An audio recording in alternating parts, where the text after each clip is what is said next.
This is the story of a spy who was living in an enemy kingdom. His job was to get any crucial information he gets in the kingdom to his own country. And he had a healthy horse. One day, a nail in the horse's shoe loosened up a little bit. And the spy said, "We have time, I'll fix it later." But after some time, second nail also loosened up a little bit. And the spy thought, there is still time, I will do it later. One day, the enemy king has decided to wage a war on the spy's kingdom. This spy now has to go running to his kingdom to get this information to his king. Do you think he would have reached his kingdom on the time? Absolutely not. He procrastinated.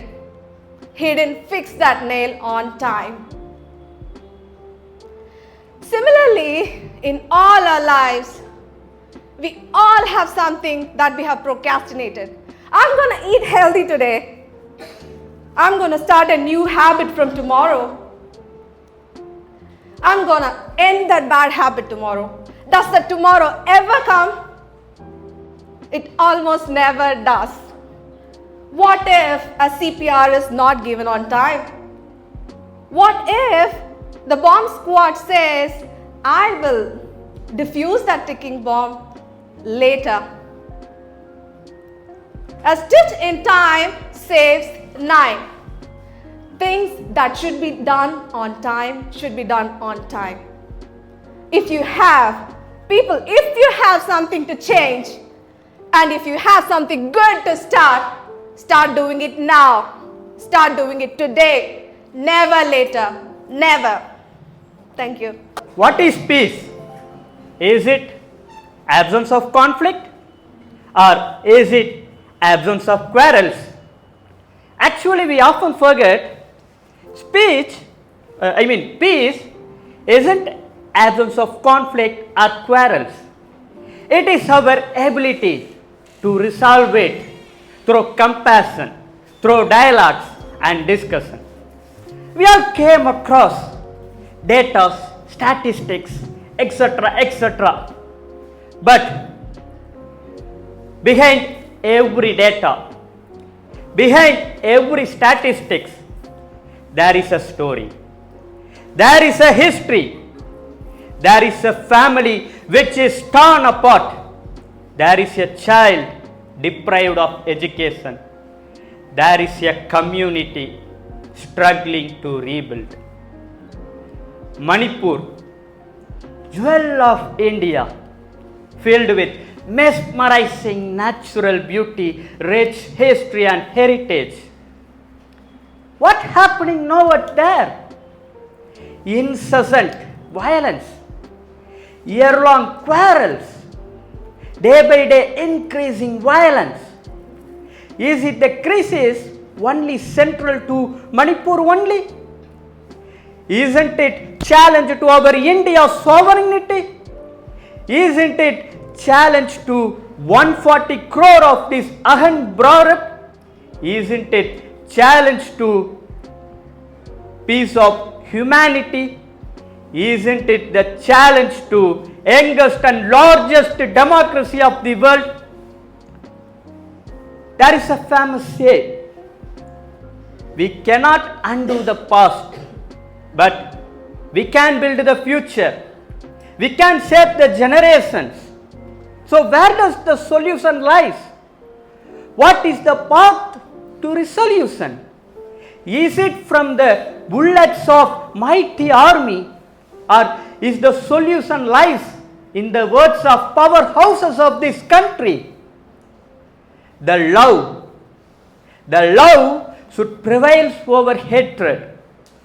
Justice should be established over discrimination. Ultimately, humanity should prevail over everything. I wish to conclude my speech with the words of Wordsworth. Oh my children, oh my poor children, Listen to the wisdom of words. Listen to the words of warnings from the lips of great spirit. I have given you land to hunt in. I have given you streams to fish in. I have given you suns, moons, stars, forests. Then, why are you not contented with that? Why then will you hunt each other? O my children, I am weary. I am weary of your quarrels.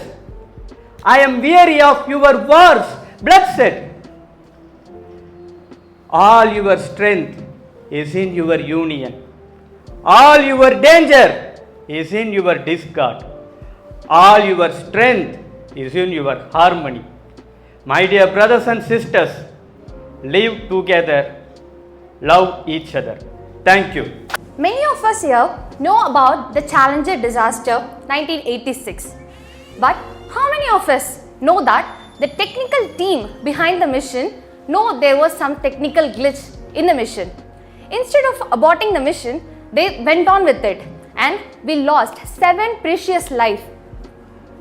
The central idea of this is a stitch in time saves 9. We have to take the right action in right time so that we get the intended result. How many of you here had thought that after giving your prelims that we should have focused on this chapter more? How many of you thought that we should focus on ethics so that we get more marks in mains? Yes, we do, right? But we seldom realize that we have to put in the right amount of action into the place in the right time so that we get the intended result. We had the people's president, Dr. APJ Abdul Kalam. He wanted to make India the developed nation by 2020. Why do we fail to achieve that target? The major thing was that we failed to invest the right amount of energy in quality education.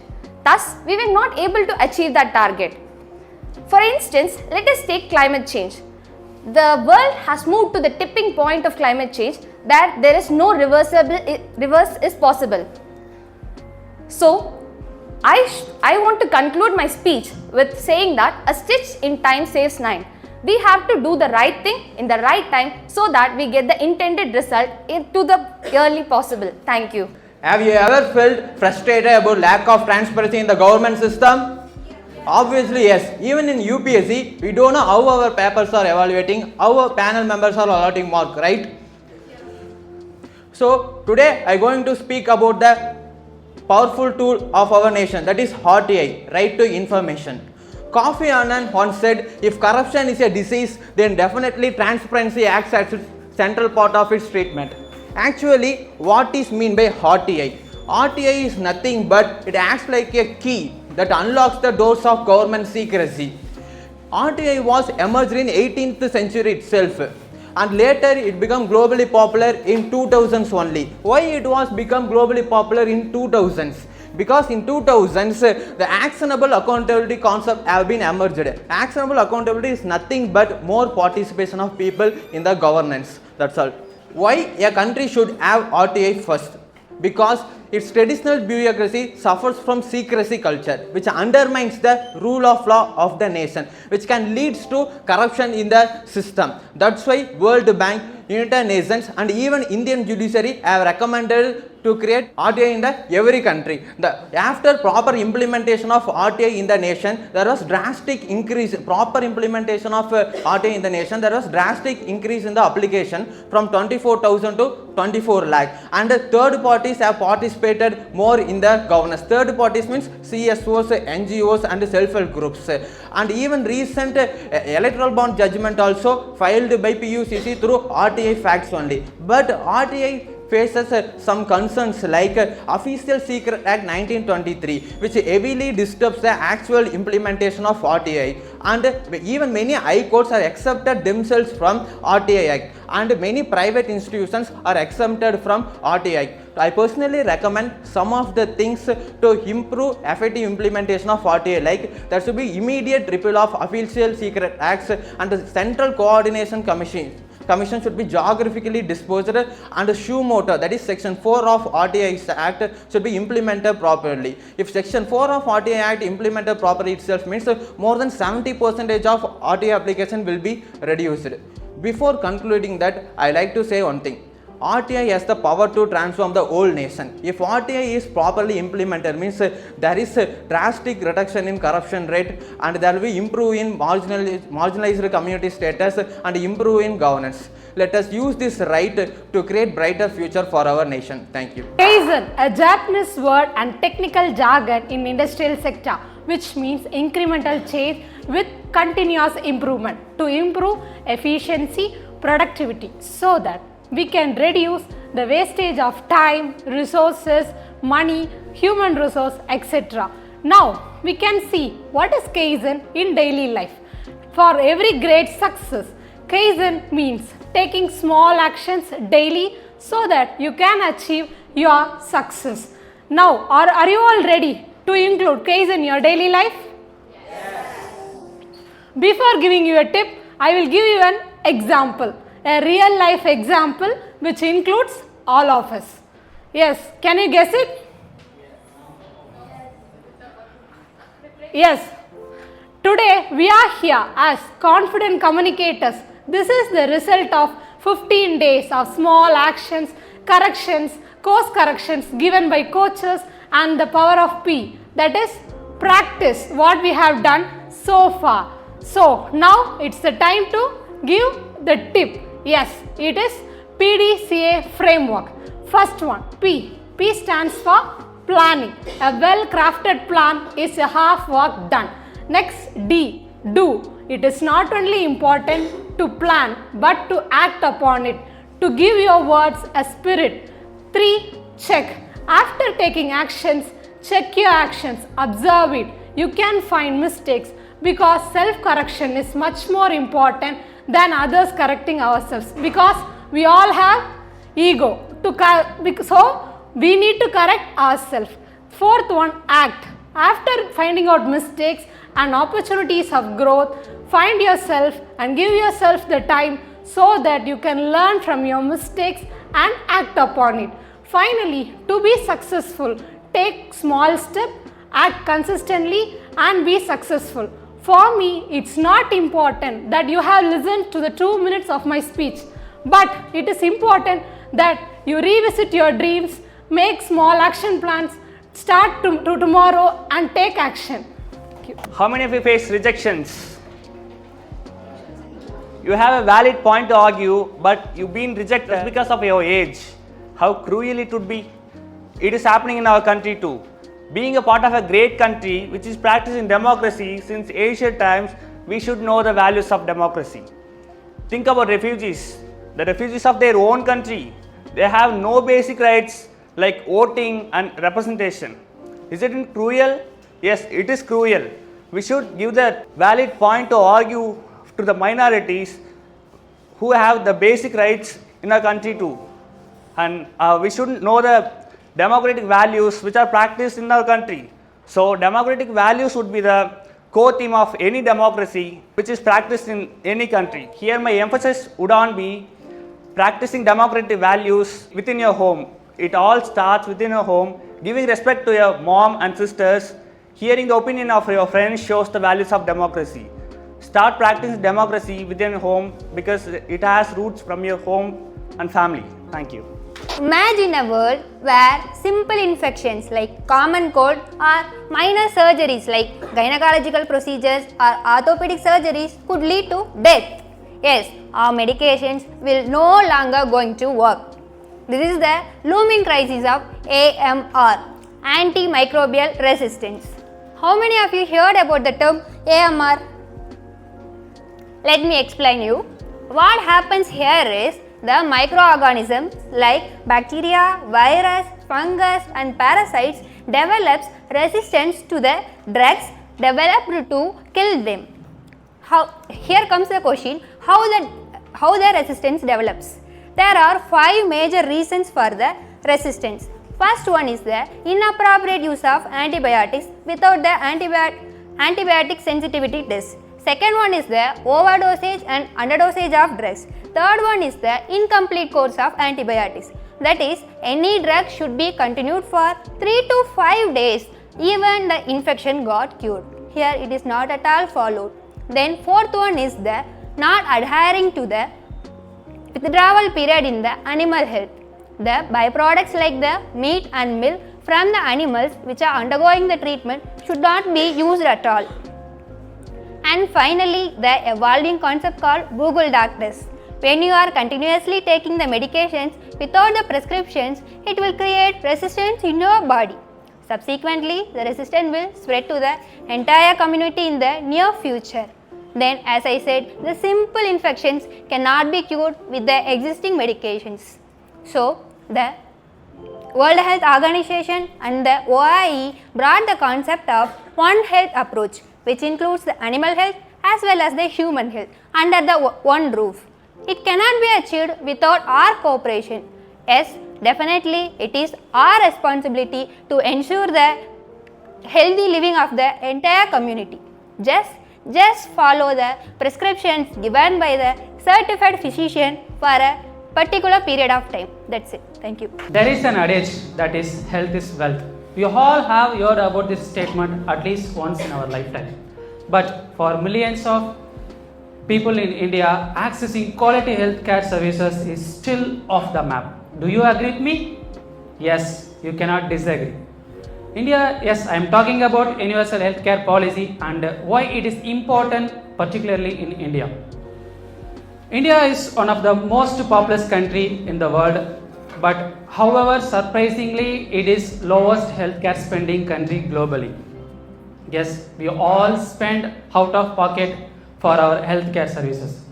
There are so much of factors contributing to lack of healthcare services in India, which includes uneven distribution of the healthcare infrastructures. That is, more than 75% of the healthcare infrastructures present in urban areas, but which are home to only 27% of the total population. The second most thing is shortage of healthcare professionals, which makes imbalanced patient-doctor ratio, which again impact the quality healthcare service availability. Along with this, expensive healthcare, poor health literacy, and the third one is lack of awareness, particularly in rural areas. Then, do you think what is the solution for this kind of shortcomings? Yes, we have the solutions. Indian government should increase its budgetary allocation to 2.5% of GDP at this time. Okay, then what will be the other any solutions for this? Along with this, we should come up with the other innovative measures such as preventive care should be included in the school curriculum, and integrative medicines, that is promotion of traditional systems of medicines. And beyond this, government should increase its policy and program to make the people aware. For example, National Health Protection Schemes, which gives 5 lakhs for family for year. And the second most important thing is Ayushman Bharat Pradhan Mantri Jan Arogya Yojana. So these kind of measures and schemes will improve the universal care policy in India.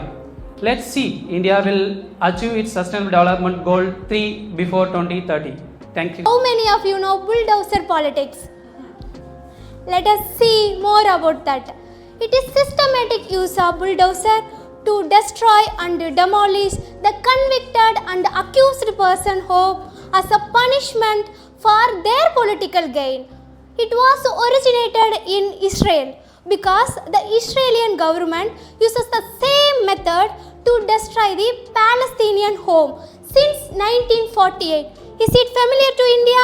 Yes. Since 2017, In India, many states like UP, Uttarakhand, Madhya Pradesh have been using the same method in their political message, due to which many people lost their home and identity. We all know that the address is important to attain the authoritative document, and it acted as a collective punishment because not only the person get affected, the whole family get affected due to the condition. To address the same issue, the Supreme Court of India has recently issued the Pan-India guideline under the Article 142 of the Constitution of India. The guidelines are: the first one, it should be in transparent manner. The whole process should be recorded in video or audio form. Second one, the person should get the period to clarify the situation. Third, it should adhere to the due process of law. Fourth one, the authority give minimum notice period for 15 days. Since the bulldozer portrayed as a law of enforcement in property related crime and suppressing communal violence, and we are all have the beautiful memories with our home, and the home is where the heart is. The heart should not be broken for any political gain of others. Thank you. By just show of hands, how many of you went to a shop on summer vacation? The most frustrating and annoying thing to do on a summer vacation. I was given a list and started to looking for the same in the shop, and found something in the every product and every brand I see that it is 100% recyclable, 100% ecological, 100% sustainable. Out of curiosity, I ran and asked my dad, "Dad, why is it labeled as 100% in every product I see?" My dear son, have you ever heard of greenwashing? Greenwashing. My son told, "No, I haven't heard." My father says, it is the process of making customers believe that the product is 100% sustainable. So Dad, aren't they really sustainable? Yes, they are sustainable to some extent. But do you know the process of making the product sustainable by not showing it to the real world? In the process of transportation, in the process of manufacturing, they are hiding something to us. How many of you know Starbucks? They used to advertise that their product is 100% sustainable and eco-friendly. When we just go back and trace the production and transportation, it shows that there are a lot of emissions they are emitting in the environment. So the impact of greenwashing is deceiving people and exposing people to harmful products by showing that it is environment sustainable and environment good. So with the world full of information, we need to be very careful of selecting environmentally sustainable products. Thank you. Do you know which of the recent incidents reignited the labor union movement in Tamil Nadu? Yes, it is the 38-day strike by the Samsung workers. But what led to the strike and how the issues been handled and what is the further course of action? So the Samsung has two factories in India, one in Noida and another in SUPERBHUMANS. But it do not have any recognized trade union so far. Hence, the Samsung workers came forward and made the trade union called Samsung India Workers Union. But the Samsung management refused to accept it because of two reasons. One being, it do not want any political force to be the part of the union because it is affiliated with CITU, which is the Center of India Trade Union, which is basically a labor wing of Communist Party of India, Marxist. The second reason being the usage of the name Samsung, which is a violation of the trademark again. Whereas the labor government of the Tamil Nadu refused to register the union. But the next question is how the issues been handled. So an agreement was reached between the three of the components like the Samsung workers and the management and the labor department. So the tripartite agreement confirmed that the management do not victimize the labor just because he or she become the part of the strike, whereas the workers agreed to extend the cooperation. and the Labour Department was instructed by the Madras High Court that it should be recognized within a 6 weeks. But can't the strike could be avoided? Won't that be the preventive solution? Yes. If the Samsung could recognize the trade union in South Korea, its parent country, why not in India?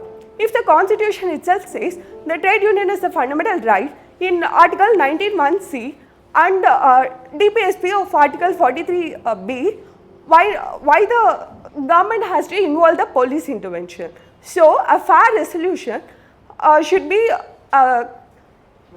resolution rather than conflict. Thank you.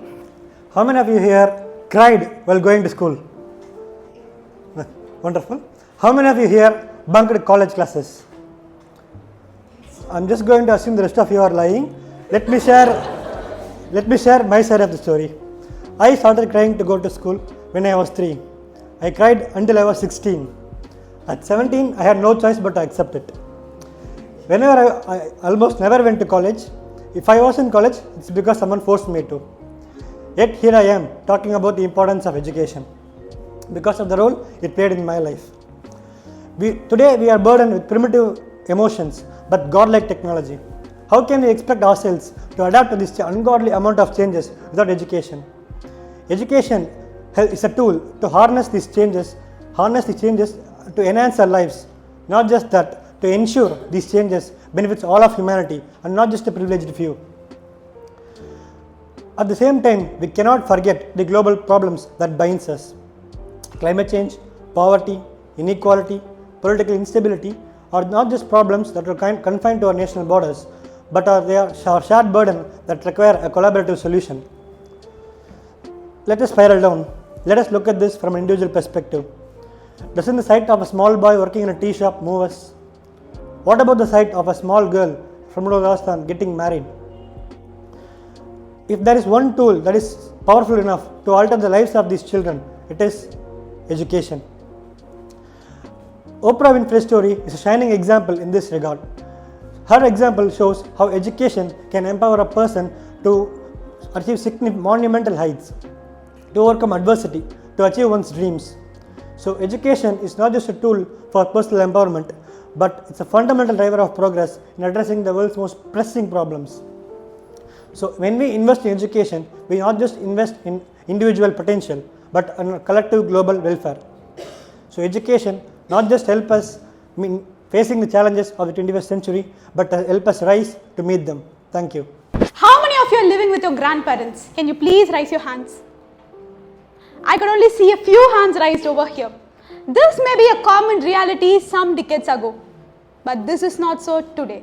And this is the sad reality of India in the 21st century. We all know India is a young country, we have demographic dividend, etc. But how many of you know the census data of elderly population in India in 2011? It is 8.6%. However, the recent India Aging Report of 2023 notes that by 2050, almost 20% of Indian citizens will be senior citizens. Yes, India is no longer a young country. India is aging fastly. But the most important thing that we are supposed to note here is the plight of senior citizens today is more insecure than ever before. And this has brought me to address a very sensitive issue of senior citizens' welfare in India. Senior citizens today face numerous challenges, starting from poverty, which is economical, to alienation, which is psychological.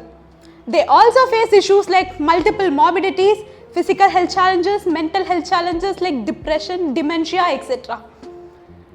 Yes, and this is mainly because of the perceived unproductivity due to their age, and they are also very easily ousted by their children, considering them as a burden, considering them as not fit to use. Yes, the Constitution mandates senior citizen welfare in India under Article 41 and 46 of DPSP. Even the government is taking so many steps like the National Action Plan for Senior Citizen Welfare, which is the umbrella scheme. However, do you think are these effective enough in addressing the plight of senior citizens today?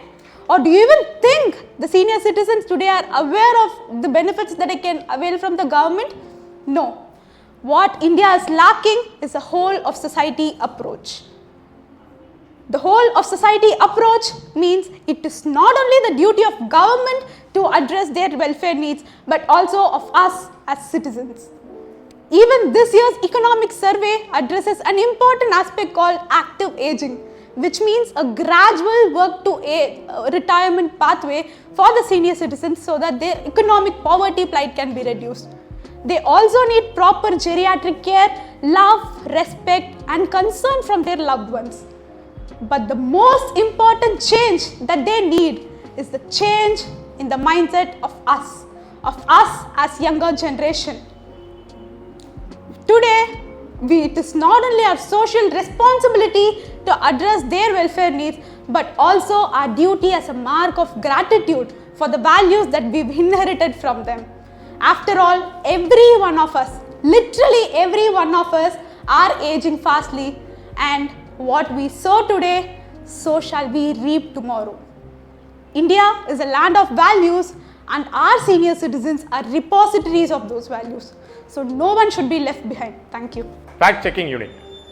We all live in a digital age where information is everything. We send information, receive information and value information.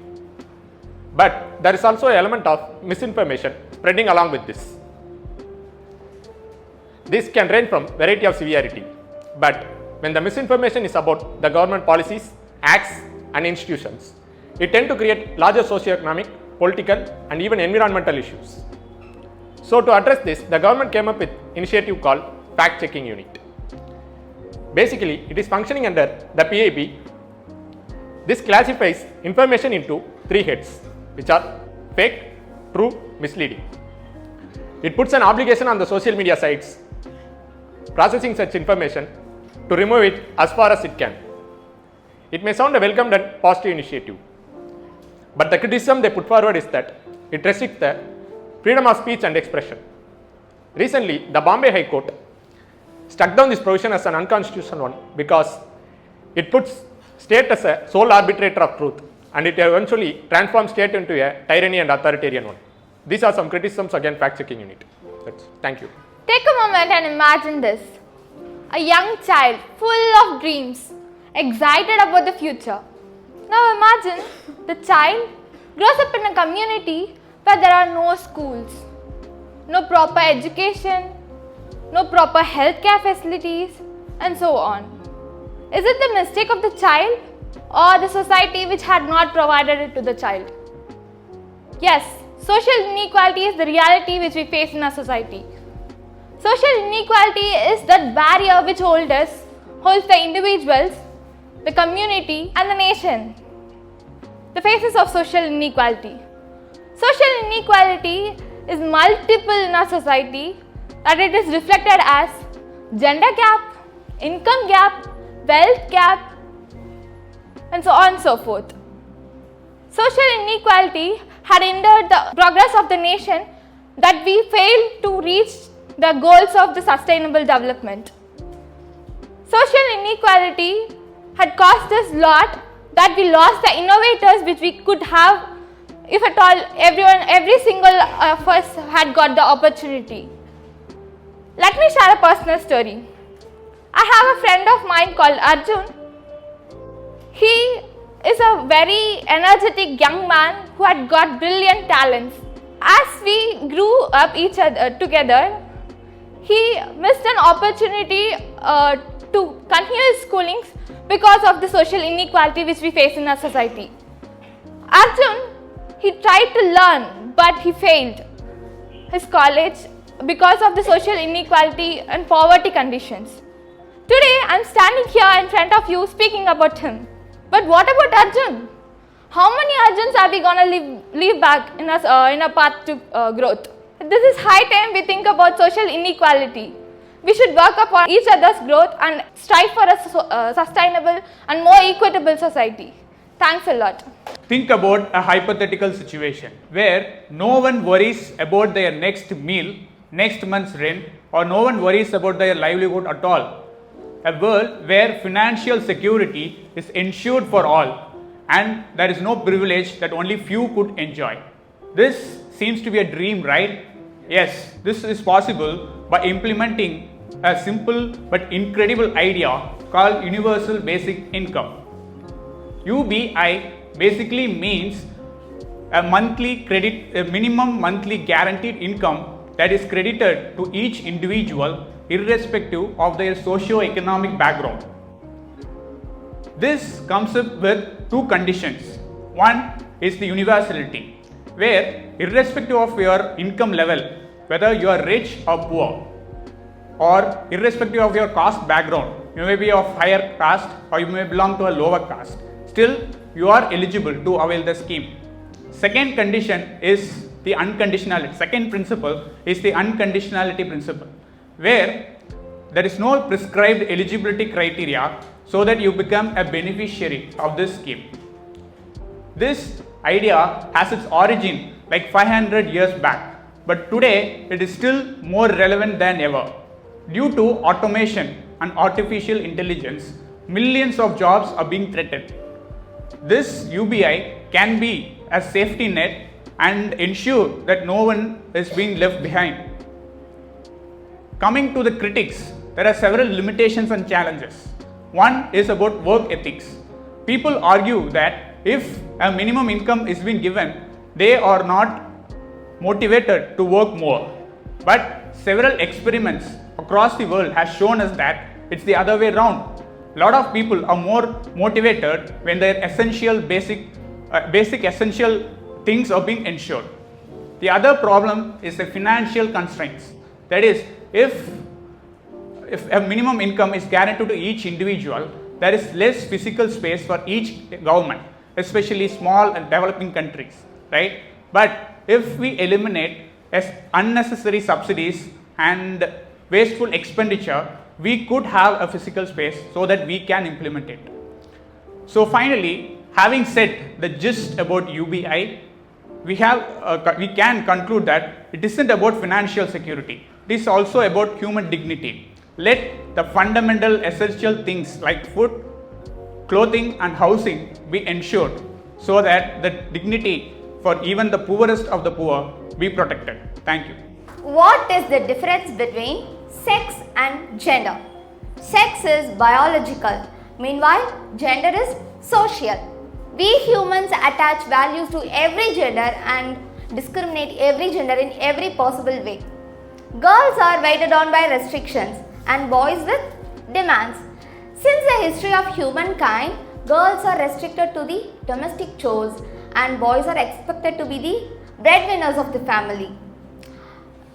Those times, family is actually not a proper family because of promiscuity. They have to be the breadwinners of the society itself. It is still prevalent in the current scenario also. Take the nursing sector. It is occupied by majorly by girls. Take mechanical engineering. Mechanical engineering means boys. Imagine if a girl says, I don't want to go for a walk, then to an extent it's fine. If a boy does the same, he will become a VIP. It will be very difficult for him to get married. He will face a lot of social pressure. So the restrictions are everywhere, be it opaque or sometimes it is very obvious. But at the ground level, it is the women who is facing a lot of discrimination. Have you ever watched the movie Lapata Ladies? Anybody here? Yeah, that movie beautifully depicted the social evils like child marriage and then forced marriage and some of the negative impact if the woman is not getting properly educated. So women's problem is not just women's problem, it is our problem. Be a gender neutral person and respect a person not by the gender but as a human. Thank you. How many of you are aware of the fact that China was under a prolonged period of lockdown of more than 2 years? Yes, they were. The reasons might be many. Despite having better technological advancements, better doctor to patient ratio and better educational capabilities, they lag behind us. What do you think might be the reason? There might be many, but according to me, the main reason was that they lacked the democratic values, which we have. We cherish our democratic values as we have placed them very simply in the preamble. We can find many values like sovereignty, secularism, liberty, justice, equality, and many others. But in this 21st century, these values are under threat, not only in India but also around the world. What can we do about this? We can form strong institutional mechanisms so that these issues can be sorted out. We can have our children educated from a very young age about these values. We can have the people getting aware about these values, and we can protect the civil liberties from our soul, heart and soul. Why we have to do this? Because after all, we are the mother of democracy and we are the largest democracy in the world. We have a very diverse country, so that we need this value to maintain the pluralistic social fabric of our nation. Democracy is a government of the people, by the people and for the people, as Abraham Lincoln said. Aristotle have also said that democracy is a form of government in which common people are the absolute rulers. So, we must protect our democratic values. Thank you. 100% organic, 100% recyclable, eco-friendly, environment friendly. Have you guys come across these words? Yes. We have bought water bottles from the store. In that we have some catchy phrases like it's 100% recyclable. Are they really true? Yes, we obviously know it is not true. Whenever companies try to mislead the consumers that their products manufactured without damaging the environment, and this process is called greenwashing. Now, how it affects us and our planet? First, it affects the trust between the consumer and the manufacturer. Consumer be reluctant to pay more for eco-friendly products. At the same time, this also acts as a hurdle for the manufacturers to come up with new eco-friendly products.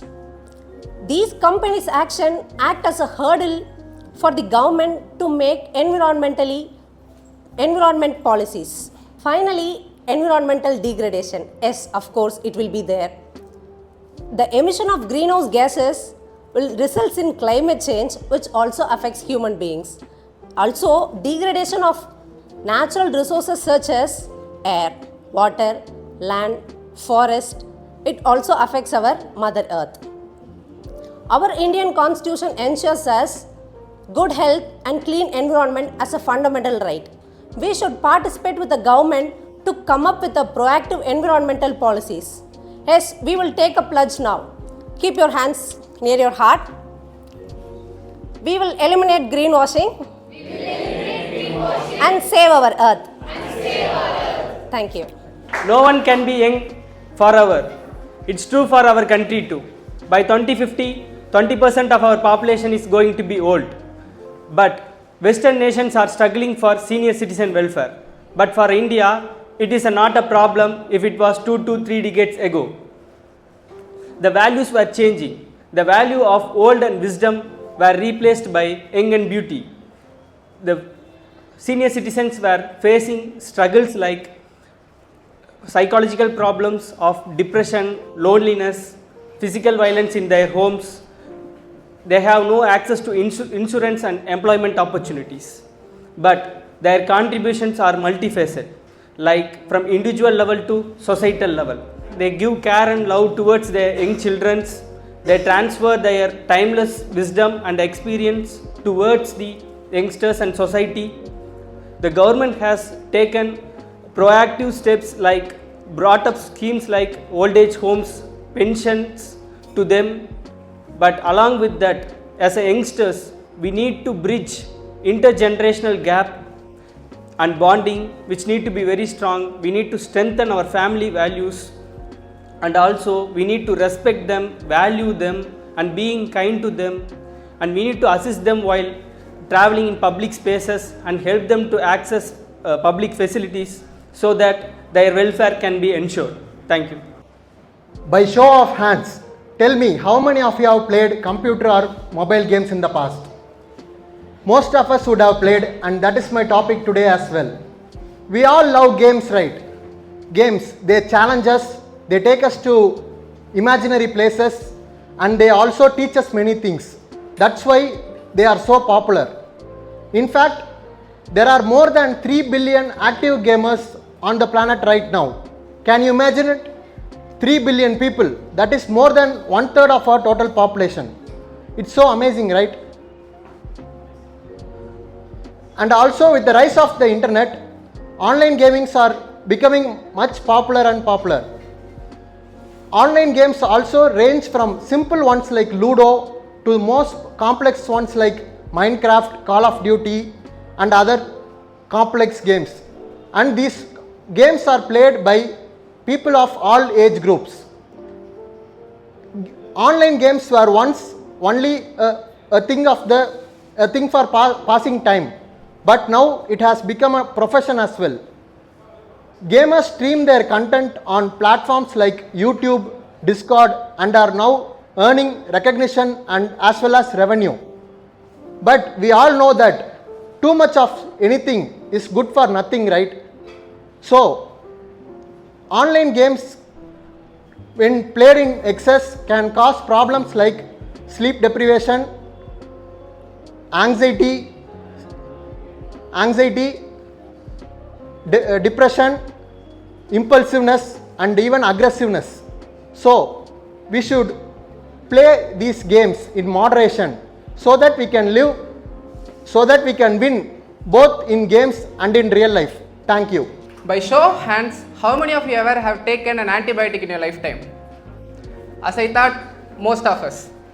Half of the prescribed antibiotics are ineffective, which prolongs illness, or unnecessary, which leads to antimicrobial resistance, that is AMR. AMR emerged to become one of the greatest global threat in the world. It is predicted that every year over 100 million people will die due to this AMR by the year 2050. Imagine a population greater than a New York City or London is being wiped out. That is the power of AMR.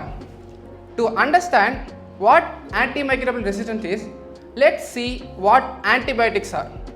Antibiotics is small drugs we use to kill or stop the growth of bacteria. That bacteria develop resistance to these antibiotics and become lethal, and it's very hard to kill.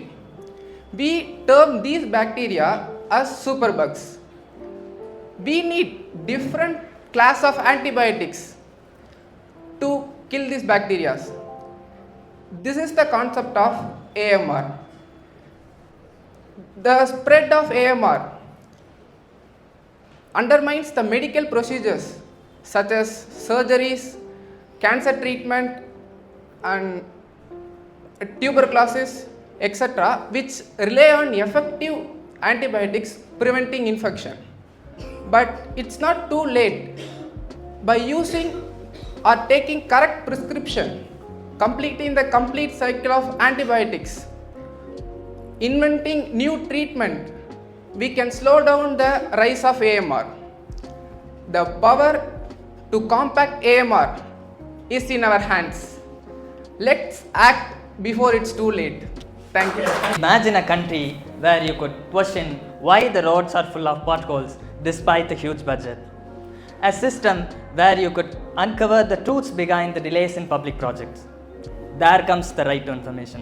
That is the power of right to information. Here I am to talk on the right to information, the powerful tool of democracy. It is not just a legal provision, it is a symbol of ATP. What is ATP in governance? Yes, A for accountability, T for transparency, and P for participation of citizens. Because of the role played by the well-known activist Aruna Roy and an NGO called MKSS in Rajasthan advocating for right to information, we came up with an act called Right to Information Act 2005. Since its inception, it has been instrumental in bringing about significant changes in terms of empowering citizens, improving governance by keeping records, and promoting justice by giving rights to the marginalized communities, and ultimately it strengthens democracy and ensures that the government is of the people, by the people, and for the people. Despite its success, there are some hurdles. Often, the information sought is delayed or incomplete. Delay in response. Over 100 RTI activists have been facing threats and even been killed. Threats to whistleblowers, and in sometimes the authorities resist sharing information by citing vague reasons. Bureaucratic resistance. These are all the three challenges we are witnessing today. What do we do now? Yes, as a citizen, we do have a role to play to strengthen the RTA. First of all, use the RTA application responsibly. Use it to ensure transparency in your locality, and stand with those who risk their lives to expose the corruption. And at the end, raise awareness. Educate the others about their rights. Let us not just cherish the right, but use it actively to build a more transparent, just, and equitable society. Thank you. The colonial legacy, the de jure executive of the state. Do you know who I am going to talk about? The governor. The pre-independence governors were guided by 1935 Act. They were appointed by the British government. Now, after independence, our governors were guided by Constitution. But do you think the soul has changed? Let me give you an example. Once there was a chief minister who went for United States of America for his bypass surgery. When he had returned to state, do you know his CMship was removed? Yes, he is none other than NTR. Now say, does the soul of the governors have changed? No. Some would say the governorship itself is to be abandoned. I don't think so. Governors should act like a fetters against the tyranny of the elected governments. They should act like a guardian of the constitution in the respective states. They should act like a bridge between the center and the states for the socio-economic transformation. Then what do we need? What we need is reforms, reforms, reforms. The Sarkaria Commission report says the governors has to be appointed with the consensus of the center and the state. Not only Sarkaria Commission, the Punchi Commission report, the SUPERBHUMANS judgment also says the same. Now we are in the path of Amrit Kal. For that we need reforms, cooperative federalism. Thank you. Hello everybody, my name is Dr. Sachin and I am a life coach. I use games, activities and exercises to teach young champions valuable life skills and study skills which help them become number one in studies and number one in life. Continue to watch our videos, share them, subscribe to our channel and please do comment. It'll help us, it'll inspire us to make more good content like this. Thank you so much for watching our channel. Also do visit our website. Thank you so much.